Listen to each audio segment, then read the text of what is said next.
కూడి వచ్చిన దేవుని పిల్లలందరికీ, అలాగే మనకు అనుదినము అక్షయహారాన్ని అందిస్తున్న ఆత్మీయ తండ్రి గారికి ప్రభు పేరిట వందనాలు తెలియజేస్తున్నానండి. కన్న తండ్రికి కృతజ్ఞతాస్తుతులు తెలియజేసుకుంటున్నాను. మరి ఈ సమయంలో దేవుని మహాజ్ఞాన గ్రంథం నుండి కొన్ని సంగతులను మనం ఆలోచన చేద్దాం. ప్రియమైన దేవుని పిల్లలారా, యాకోబు రాసిన పత్రిక 4వ అధ్యాయము 14వ వచనం. యాకోబు రాసిన పత్రిక 4వ అధ్యాయము 14వ వచనం. రేపేమి సంభవించునో మీకు తెలియదు, మీ జీవము ఏపాటిది. మీరు కొంతసేపు కనబడి అంతలో మాయమైపోవు ఆవిరి వంటి వారే. ప్రియమైన దేవుని పిల్లలారా, ఏ స్థితి నుండి మనిషి ఆవిరి స్థితికి దిగజారిపోయాడనేది మనం ఆలోచన చేద్దాం. అమరత్వమే ఆవిరైపోతే ఆవిరి అమరత్వాన్ని పొందుకోగలదా? ఇది పాఠ్యాంశం. అమరత్వమే ఆవిరైపోతే ఆవిరి అమరత్వాన్ని పొందుకోగలదా? ఏ ఒక్కరూ కూడా తల్లిదండ్రులు తన పిల్లలు తన కళ్ళ ముందు చనిపోవాలని అనుకోరు. మరి మనమే ఎలా అనుకుంటే, ఆత్మలకు తండ్రి అయిన దేవుడు ఆదాము అవ్వలు మరణించడానికి సృష్టించాడంటారా? లేదండి. ఆదాము అవ్వలు అమరులు. ప్రియమైన దేవుని పిల్లలారా, అమరత్వంలో ఉన్న ఆదాము అవ్వలు ఏదైనా తోటలో జీవిస్తున్నారు. దేవుడు తన మనస్సులోని మాట ఆదాముతో చెప్పాడు. ఆదాము, ఈ తోట చెట్ల ఫలములలో ప్రతి చెట్టు ఫలమును నీవు తినొచ్చు, కానీ తోట మధ్యలో నీకు రోజు కనపడుతుంది, అయినప్పటికీ ఆ చెట్టు ఫలమును తినకూడదని ఆదాముకి తన మనస్సులోని మాట తండ్రి అయిన దేవుడు చెప్పాడు. ఆ మాటని అవ్వకు కూడా చెప్పాడు. ఎవరు? ఆదాము. ఎలా తెలుసు మనకంటే, సాతాను అవ్వ సంభాషణలో మనకి తెలియబడుతుంది ఆ మాట. ప్రియమైన దేవుని పిల్లలారా, అయితే అవ్వ తినకూడదన్న పండును తిని ఆ పండు తెచ్చి మరలా ఆదాముకు కూడా ఇచ్చి తినిపించింది. ఆజ్ఞాతిక్రమమే పాపము, పాపం వలన వచ్చు జీతము మరణము. ఆ పండు తిను దినమున నీవు నిశ్చయముగా చచ్చెదవు అని చెప్పిన దేవుడు మాటని మీరిన మానవుడు. మరి మానవుని యొక్క ఆయుష్కాలం కౌంట్ డౌన్ స్టార్ట్ అయిందండి. కౌంట్ డౌన్ స్టార్ట్ అయింది. ఆదాము బ్రతికిన దినములు, ఆదికాండం 5వ అధ్యాయం 5వ వచనంలో ఆదాము బ్రతికిన దినములు 930 సంవత్సరములు. ఎంటైర్ వరల్డ్, ప్రపంచం మీద ఎక్కువ కాలం బ్రతికిన వ్యక్తి ఆదికాండం 5వ అధ్యాయం 27వ వచనంలో మెతూషెల 969 సంవత్సరాలు. అయితే ప్రియమైన దేవుని పిల్లలారా, దేవుడు దేనిని చేసినందుకు హృదయంలో నొచ్చుకోలేదు, కానీ దేవుడు నరులను చేసినందుకు సంతాపము నుండి ఆయన తన హృదయంలో నొచ్చుకున్నాడు.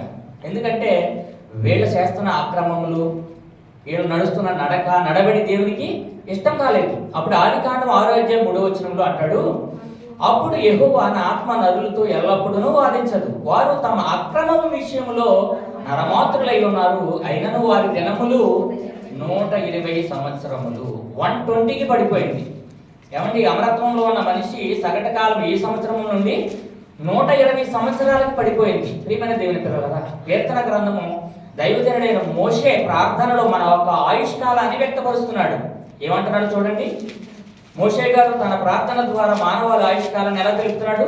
మా ఆయుష్కాలము 70 సంవత్సరములు, అధిక బలము ఉన్న ఎడల 80 సంవత్సరములను, అయినను వాటి వైభవము షుగరు, బీపీ, క్యాన్సరు, ఏమంటే కిడ్నీలో రాళ్ళు, మోకాలు నొప్పులు, హార్ట్ అటాక్, ఆయాసమే, దుఃఖమే, అలాగే బ్రతకాలని బ్రతుకు అంటున్నాడు. అయితే ప్రియమైన దేవుని పిల్లలరా, కొన్ని 120 నుంచి 70-80 సంవత్సరాలకు వచ్చింది కదా అనుకుంటే, ఇప్పుడు మనం చదివిన వచనం యాకోబు రాసిన పత్రిక 4వ అధ్యాయం 14వ వచనంలో రేపు ఏమి సంభవించునో మీకు తెలియదు అన్నాడు. రేపు అన్నాడు అంటే ఉదయాన్ని నీవు చూడవరా, ఈ రేపు ఏం జరుగుతుందో నీకు తెలియదు అన్నాడు. మరి ధనవంతుడితో దేవుడు ఏమి తెలియపరిచాడు? ఎర్రివాడా, ఈ రాత్రే నీ ప్రాణం అడుగుతున్నాడు అన్నాడు. చూడండి, ఎర్రివాడా, ఈ రాత్రే నీ ప్రాణం అడుగుతున్నాడు. అక్కడ రేపు అన్నాడు, ఇక్కడ ఈ రాత్రి ఏమైపోతావో తెలియదు అన్నాడు. ఇంకా కిందకు చూస్తే మనము అంతలో కనబడి కొంతలోనే మాయమైపోయే ఆవిరి బ్రతుకుకి వచ్చేసిందండి. ఏ స్థితి నుండి మనిషి ఏ స్థితికి దిగజారిపోయి ఒకసారి ఆలోచించండి.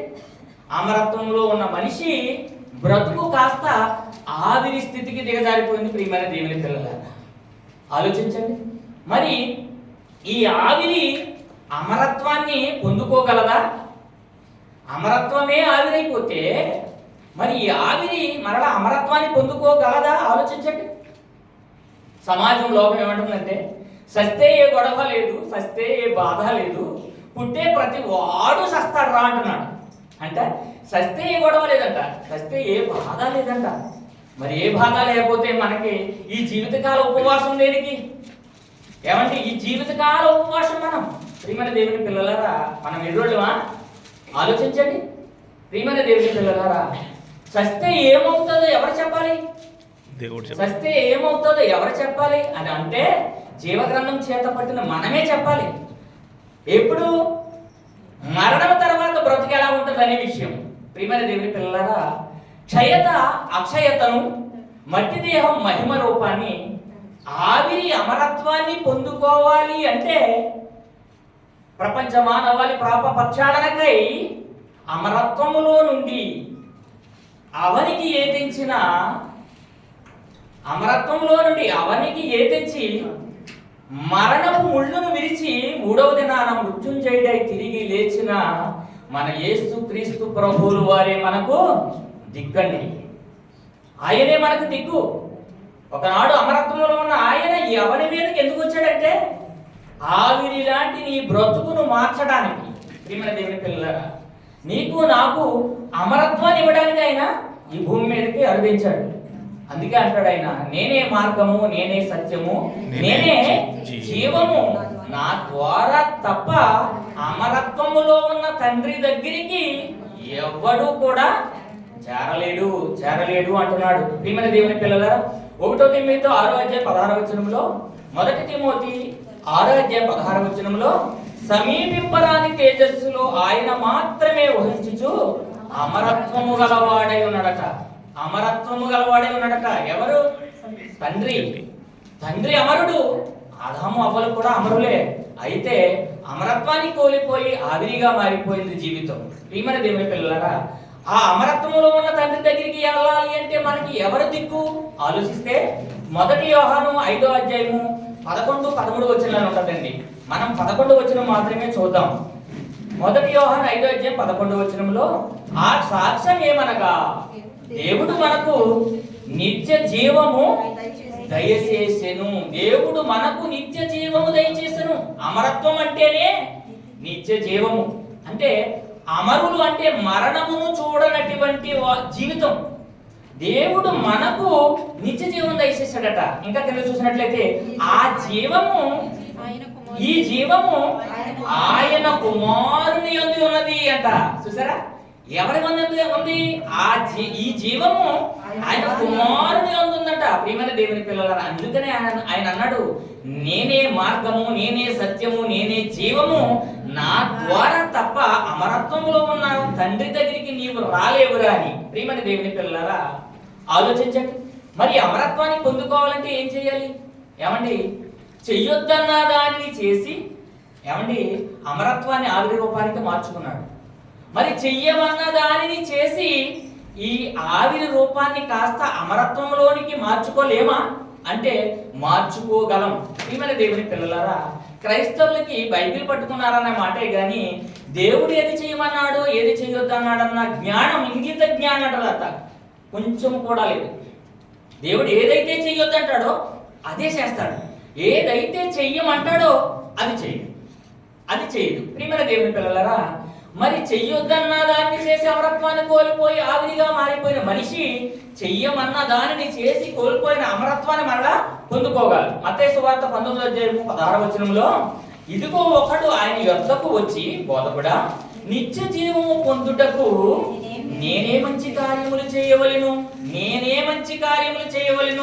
నేనేదో చెయ్యాలి, అది మంచిదై ఉండాలి, నేను ఏదో చేస్తేనే నాకు అమరత్వం వస్తుంది, నిత్య జీవం వస్తుందన్న సంగతి యవనస్తుడికి తెలిసిందండి. మంచి కార్యముల గురించి నువ్వు నన్ను ఎందుకు అడుగుతున్నావు? మరి ధర్మశాస్త్రాన్ని నువ్వు మరి పాటించవనేటప్పుడు యవనస్తుడు ఏమంటాడంటే, నేను వాటన్నిటినీ పాటిస్తున్నాను, ధర్మశాస్త్రంలో ఆజ్ఞలన్నిటినీ పాటిస్తున్నాను, ఇంకా నాకేమిటి కొదువు అని అడుగుతాడు. ఎవరిని?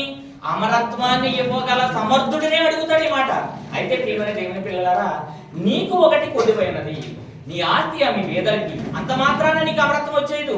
నీ వచ్చి నన్ను వెంబడించు, అమరత్వానికి పోయే మార్గాన్ని నీకు రుజుపరుస్తాను అంటాడు. అయితే ఆ యవనస్తుడు మిగులు ఆస్తి గలవాడు కనుక ఆ మాట విని వ్యసనపడుచు వెళ్ళిపోయాడు. ఏమొద్దనుకున్నాడు? ఈ లోక ఆస్తి కావాలనుకున్నాడు. ఇది అల్పకాల పాప భోగానికి సంభవించిన ఆస్తి అని ఆ యవనస్తుడు అనుకోలేదు. అమరత్వాన్ని, నిత్య జీవాన్ని ఇవ్వడానికి వచ్చినటువంటి దేవుని దగ్గరికే వచ్చాడు. అడగవలసిన ప్రశ్నే అడిగాడు. అమరత్వానికి సమీపముగా ఉండడానికి చేరువుగా ఆజ్ఞలన్నీ పాటించాడు. అయితే ఆస్తి అతనిని అమరత్వానికి దూరం చేసింది. ప్రియమైన దేవుని పిల్లరా, సెకండ్ ఎగ్జాంపుల్ చూసినట్లయితే లోకస్వార్త 10:25 ఇదిగో ఒకప్పుడు ధర్మశాస్త్రోపదేశకుడు లేచి, బోధకుడా, నిత్య జీవము నాకు వారసుడవుటకు నేనేమి చేయవలనని ఆయనను శోధిస్తూ అడగటట. ఒకప్పుడు ధర్మశాస్త్రోపదేశకుడు ఏమని అడుగుతాడు? నిత్య జీవమునకు వారసుడవుటకు నేనేమి చెయ్యాలి, నేను ఏదో చెయ్యాలి అనే ఆలోచన ధర్మశాస్త్రోపదేశకుడికి వచ్చింది, ప్లస్ యవనస్తుడికి వచ్చింది. అంటే ఏదో చేస్తే గాని మనకి ఈ ఆవిరి నుండి అమరత్వాన్ని పొందే అర్హత లేదన్న మాట. ప్రియమైన దేవుని పిల్లలారా, పరిష్కార మార్గం దేవుడు చూపిస్తున్నాడు. రోమిలు మనందరికీ తెలిసినటువంటి మాట. రోమిలకు రాసిన పత్రిక 2:7 రోమిలకు రాసిన పత్రిక 2:7 సత్క్రియలను ఓపికగా చేయుచు మహిమను, ఘనతను, అక్షయతను ఎందుకు వారికి నిత్య జీవము నిత్యను. అక్షయతను అన్నాడు, చూసారా? సత్క్రియలను ఓపికగా చేయుచు, అక్షయతను ఏమంటే మట్టి దేహము మహిమ రూపాన్ని, ఏమంటే ఆవిరి అమరత్వాన్ని పొందాలి అంటే ఇక్కడ సత్క్రియలను ఓపికగా చేయాలట. ఓపిక కావాలి, సాత్వికత కావాలి, వినయం కావాలి, ఏమంటే తగ్గింపుతనము కావాలి. సత్క్రియలు ఎలా చేయాలి? సత్యవాక్యాన్ని ప్రకటించేస్తే సరిపోతుందా? పేతురు రాసిన మొదటి పత్రిక 4:19 సత్ప్రవర్తన గలవారై నమ్మకమైన సృష్టికర్తకు తమ ఆత్మలను అప్పగించుకొనవలెను అంటాడు ఇక్కడ మరలా. అంటే సత్ప్రవర్తనతో కూడిన సత్క్రియలను చేసి అవి ఎలా చేయాలట? ఓపికతో చేయాలి, శ్రమను భరించాలి, హింసను భరించాలి, ఏదొచ్చినా నువ్వు సహించాలి. ప్రియమైన దేవుని పిల్లలారా, మరి సత్క్రియలు దేవుడు మనకు ఎప్పుడు అప్పగించాడు? ఎఫెసీయులకు రాసిన పత్రిక 2:10 మనందరికీ తెలిసినటువంటి మాట. మరియు వాటి యందు మనము నడుచుకొనవలెనని దేవుడు ముందుగా సిద్ధపరిచిన సత్క్రియలు చేయుటకై మనము క్రీస్తు యేసునందు సృష్టింపబడిన వారమై ఆయన చేసిన పని అయి ఉన్నాము. దేవుడు ముందుగా సిద్ధపరిచిన సత్క్రియలు, చూసారా? ఆవిరి అమరత్వాన్ని పొందుకోవడానికి బాట వేస్తున్నాడు. ఆ బాటలో మనం నడవాలి. నడిచినప్పుడే మనకి ఈ ఆవిరి కాస్త అమరత్వంలోకి వెళుతుంది. ప్రియమైన దేవుని పిల్లలారా, ముందుగా సిద్ధపరిచిన సత్క్రియలు ఎప్పుడు? ఎంత ముందు అంటే మనం పుట్టక ముందే అట. పని ఉంది కాబట్టి మనం పుట్టించాడు. 50 కోట్ల శుక్రకణాల్లో నిన్ను మాత్రమే గెలిపించాడు. నీతో చాలా మంది పోటీ పడ్డారు, వాళ్ళందరూ ఓడిపోయారు. నిన్నే గెలిపించి తల్లి గర్భములో అండములో పిండముగా ఉండగానే నీకు అవయవ నిర్మాణం చేసి ఆయుష్కాలం ఇచ్చి కొన్ని దినాలు ఇచ్చి భూమి మీదకి నిన్ను పంపించాడు. ఎందుకంటే ముందుగా సిద్ధపరిచిన సత్క్రియలను చేస్తావని, ఆయన పనిని నువ్వు జరిగిస్తావని. ప్రియమైన దేవుని పిల్లలారా, ఆలోచించండి. మరి అమరత్వాన్ని పొందాలంటే బాప్తిసం తీసేసుకుని, ఏమండి బాప్తిసం తీసుకున్న వెంటనే పౌలు ఏం చేస్తాడో తెలుసా? ఆహారం పుచ్చుకుని బలపడి అంతవరకు అతను సాక్షి వేరు. నేను పాపులలో ప్రథముడను, నేను పూర్వం హింసకుడను, దోషకుడను, హానికరుడను, నేను పాపులలో ప్రథముడని అంటాడు. ప్రథమ స్థానం నాదే అంటాడు. అయితే వన్స్ బాప్తిసం తీసుకున్న తర్వాత ఆయన మరి బలపడి ఏసే క్రీస్తుని ప్రకటింప ప్రారంభించి మొదలెట్టాడంట. అంటే బాప్తిసం తీసుకునే వెంటనే పోరాటంలో దిగిపోయాడు. ఎవరు? పౌలు గారు సత్క్రియలలో దిగిపోయాడు. పని జరిగించాడు. ఎన్నో హింసలు ఓపికతో భరించాడు. ఎన్నో కొరడా దెబ్బలు, ఎన్నో బెత్తాలతో దెబ్బలు. మన పౌలు గారి చరిత్రంతో సత్య మన టైం సరిపోదు. ఎన్నో ఎన్నో ఎన్నో ఎన్నో హింసలు భరించాడు. ప్రియమైన దేవుని పిల్లలారా, పరిగెట్టాడు, గురి వద్దకు పరిగెట్టాడు. గురి లేనివాడిగా పరిగెట్టలేదు. విశ్వాసంలో కాపాడుకున్నాడు. నేను బ్రతుకుటే క్రీస్తే, సావైతే లాభం అన్నాడు. ఏంటి లాభం? సావైతే ఏమి లాభం? బ్రతికి ఉంటేనే కదన్న మనిషికి లాభం.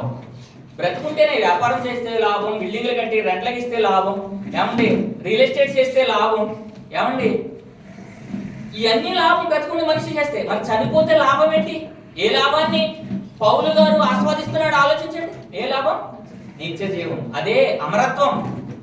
అదే అమరత్వం నాకుంది. నాకు నాకు నాకు ఈ పోరాటానికి ఒక బహుమతి ఉంది అని మరి పౌలు గారు అంటున్నారు. ప్రియమైన దేవుని పిల్లలరా, పదవి హోదా, ఏమండి పదవి హోదా, ధనము, అల్పకాల పాప భోగమని వాటిని విడిచిపెట్టి దేవుని ప్రజలతో శ్రమ అనుభవించుట గొప్ప భాగ్యం అన్నాడండి. ఎవరు? ఏంటో గొప్ప భాగ్యం? ఏంటో గొప్ప భాగ్యం? ఏ భాగ్యాన్ని చూస్తున్నాడు?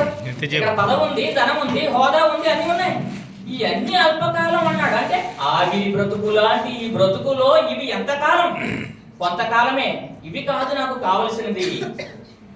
గొప్ప భాగ్యం ఒకటి ఉంది. అది ఏంటంటే అమరత్వం, నిత్య జీవం. అమరత్వమే ఆవిరైపోతే ఆవిరి అమరత్వాన్ని పొందుకోగలదా? ఆలోచించండి, అర్థమవుతుందా? అమరత్వం ఆవిరి స్థితికి దిగజారిపోయింది. దిగజారిపోయిన ఈ స్థితి, ఆవిరి స్థితి మరలా అమరత్వాన్ని పొందుకోవాలంటే ఏదో చెయ్యాలి. యవనస్తుడు చేయడానికి వచ్చాడు కానీ ఆస్తి అతన్ని ఆటంకపరిచింది. వ్యసన పడు చెల్లిపోయాడు, అమరత్వాన్ని వద్దనుకున్నాడు. ధర్మశాస్త్ర ఉపదేశకుడు ఏదో చేయాలనుకున్నాడు, అతను పక్కకి వెళ్ళిపోయాడు. ఏమండి ఏదో లోకంలో సాధించాలి అనుకుని పరిగెడుతున్న సౌలు పౌలుగా మారి ఏమండి అమరత్వాన్ని సంతరించుకోవడానికి మంచి పోరాటం పోరాడాడట. క్రైస్తవుడికి ఒక పోరాటం ఉంది. అది బాప్తిసంతోనే స్టార్ట్ అయిపోతుంది ఆ పోరాటం. సత్క్రియలను ఓపికతో చేస్తే ఘనత, మహిమ, అక్షయతను ఎదుగు వారికి. అక్షయతను అంటే అక్షయతను సంతరించుకోవాలి. ఈ మట్టి దేహం మహిమ రూపంగా మారాలి. ఆవిరి అమరత్వానికి చేరాలి అంటే మనం ఏదో చెయ్యాలి. అదే ఏమి చెయ్యాలో మనకు చెప్పినటువంటి పరిష్కార మార్గం 2 వచనాలు మనం చూస్తాం. ప్రియమైన దేవుని పిల్లలారా, ఆలోచిస్తున్నారా? ప్రియమైన దేవుని పిల్లలారా, ఈ లోకం నుండి మనం ఏది తీసుకుని వెళ్ళలేం. ఎప్పుడు ఏ క్షణాన మనం కనుమరుగైపోతామో మనకు తెలియదు. ఏ క్షణాన మరణం మనమే గ్యారంటీ. మరణము రుచి చూడని నరుడంటే లేడు. ఒకటి ఈ లోకమంతను సంపాదించుకుని తన ప్రాణమును పోగొట్టుకుంటే వాడికి ఏమి ప్రయోజనం? లోకమంతా సంపాదించుకుని వాడి ప్రాణాన్ని పోగొట్టుకుంటే వాడికి ఏమైనా ప్రయోజనమా? అదే మాట అన్నాడు మన మోషే గారు. పదవి, హోదా వీటన్నిటిని ప్రక్కన పెట్టాడు. అల్పకాల పాపభోగం అనుభవించుట కంటే నా దేవుని ప్రజలతో శ్రమ అనుభవించుట గొప్ప భాగ్యం ఉంది. నాకు గొప్ప భాగ్యం ఉంది. ఆ గొప్ప భాగ్యమే అమరత్వం. ఆ బాటలో మనం నడవాలి. మనకు మార్గదర్శకులుగా 12 మంది శిష్యులు ఉంటారు. వాళ్ళ ప్రాణ త్యాగాలు ఎలా ఉన్నాయండి? తలకిందుగా సిలివేయబడ్డారు, రంపాలతో పొయ్యబడ్డారు, చలసల కాలుతున్న నూనెలో వెయ్యబడ్డారు, ఏమండి శిరస్నానం చెయ్యబడ్డారు. ఎందుకు చనిపోయారు? అంతవరకు వాళ్ళు ఎందుకు వెళ్ళిపోయారు? రక్త సిద్ధంతో ఉన్నటువంటి స్తెపలు పలుకుతున్న మాట ఏంటి? రక్తము కారుతున్నప్పుడు కూడా దేవుని మాటలు మాట్లాడుతున్నాడు. ముస్కరులారా అంటున్నాడు. చూడండి ఎంత గట్స్ ఉండాలో. ముస్కరులారా, కొడతా సరే ముస్కరులారా, దేవుని మనస్సుకు చోటివ్వని వారులారా. ముస్కరులారా అంటే దొంగలారా, మీరు దొంగలు అంటున్నాడు. ప్రియమైన దేవుని పిల్లలారా, ఆలోచించండి, అర్థం చేసుకోండి. వాళ్ళందరూ కూడా ఎందుకు అంతవరకు అంత పీల్చికెళ్ళిపోయారంటే వాళ్ళు ముందున్న దాన్ని చూస్తున్నారు, వెనుకున్న వాటిని మరిచారు, వెనకున్న వాటిని విడిచిపెట్టి ముందున్న వాటి కొరకు సాగిపోయారు. అందుకని నాగట మీద చేయి పెట్టి ఎనుగుదట్టు చూచువాడు దేవుని రాజ్యానికి వారసుడు కాలేడు అని వాక్యం చదివిస్తుంది. ప్రియమైన దేవుని పిల్లలారా, అమరత్వమే ఆవిరైపోతే ఆవిరి అమరత్వాన్ని పొందుకోగలదా అంటే పొందుకోవడానికి మార్గదర్శిగా చూపించాడు యేసుక్రీస్తు ప్రభువులు వారు. మనము ఆ బాటలో నడుస్తూ, శిష్యుల బాటలో నడుస్తూ, మోషే, పౌలు వీళ్ళందరినీ సాదృశ్యంగా తీసుకుంటూ మనము కూడా దేవుని పనులు చేస్తూ ఆవిరి లాంటి ఈ బ్రతుకు ఎప్పుడు ఏమైపోతామో తెలియదు కాబట్టి ఏ క్షణాన్నైనా మరణాన్ని ఆస్వాదించేటట్లుగా, మరణాన్ని ఆహ్వానించేటట్లుగా ఉండాలి క్రైస్తవుడు అంటే. అది మరణం ఎప్పుడు వచ్చినా కూడా రా అనాలి. ఓ మరణమా నీ ముళ్ళెక్కడ అనాలి. మరణాన్ని దాన్ని నేను జయిస్తాను అనాలి. జయించి జయశాలి దగ్గరికి వెళ్ళిపోవాలి మనం. ప్రియమైన దేవుని పిల్లలారా, లోకమునైనను లోకంలో ఉన్న వాటినైనా ప్రేమించవద్దు, విసర్జించాలి, సమస్తాన్ని విసర్జించాలి. మనం దేవుని కొరకు బ్రతకాలి. ఇది పాఠం. అందరికీ వందనాలు.